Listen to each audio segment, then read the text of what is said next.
Hello, it's layperson Lisa with a reflection on the readings for the second Sunday of Easter, also known as Divine Mercy Sunday. So in today's first reading from Acts of the Apostles, we see a completely different Peter than we saw in Luke's account of Jesus's passion on Palm Sunday. So 2 weeks ago, Peter runs away from the when Jesus is arrested, and he denies Jesus 3 times. And Jesus looks at him with compassion and mercy, his divine mercy. And Peter is so full of sadness because he did exactly what he said he would never do. He didn't believe Jesus when Jesus said, "You're going to deny me." And when Jesus looked at Peter with that glance of love, Peter was contrite of heart and he went away and wept. But what can we say about Peter back then? Hey, you know what? He was courageous enough to follow Jesus, maybe from a distance, but he was the only one that followed Jesus to see what was going on. Yet he relied on himself. And so often, I relate to Peter because so often I rely on myself. So often I can put my foot in my mouth like Peter would often do, or just not listen to what Jesus is calling me to do. And so there are times in my life where I have denied Jesus. But then, like Peter, Jesus looks at me with that compassion and mercy, and I can meet him in the sacrament of reconciliation. But let's fast forward to this week.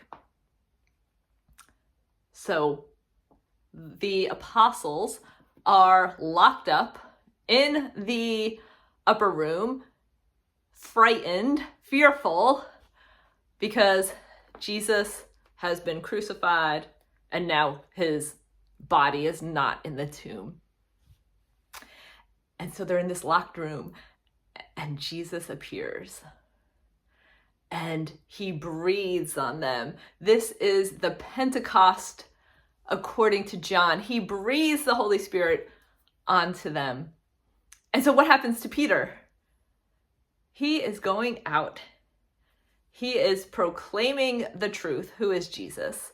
He is walking by people, and people are gathering on mats inside of Peter's path so that Peter's shadow may be cast upon him and they may be healed. And so we're seeing a completely different Peter. This is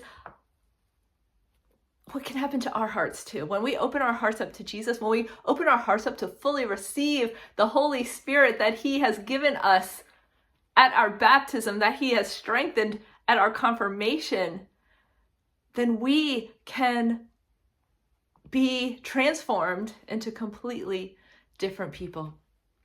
I'm reading a book about Saint Mother Teresa, and she says that faith is love in action, and love in action is service. And she has done throughout her life so many works of mercy. She has been the face of Jesus to so many people. Yet she always sought the face of Jesus in the poor that she served. She served them with love. And we're called to do the same thing. We're called to allow God's mercy and compassion to work through us. And Divine Mercy Sunday is such an extraordinary day because the gates of heaven are fully open. God, because of his deep love, his deep compassion, his deep mercy, he looks upon us with that same glance of love that he looked upon Peter. And he allows us to be these vessels of receiving his mercy. and his love and his compassion. And when we allow the Holy Spirit to take a hold of our hearts, then we can be the outpouring of those same things. Divine Mercy Sunday, we can receive the Eucharist. We can go to confession, and we can receive the fullness of God's mercy on this feast day, this solemnity. And so, are we allowing ourselves to glance at other people the way that Jesus glances at Peter, that Jesus glances at us? Allow this feast of divine mercy to be one in which you invite the Holy Spirit to allow you to be the face of Jesus, to allow you to see the face of Jesus in all of the people around us. Because, sometimes there's people in our lives that are really hard for us to either get along with or we find are irritating. And I know for me, those are the challenging people that I have trouble seeing the face of Jesus in.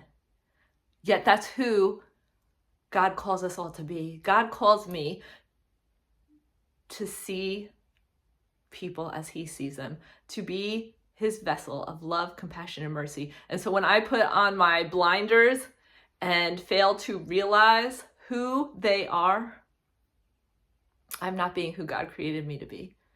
And so allow this feast of divine mercy to be one in which we are receptacles of God's love, compassion, and mercy, but also allow it to be one in which we invite the Holy Spirit to remove the obstacles which are preventing us from being the vessel of God's love, mercy, and compassion, especially to those that we struggle with.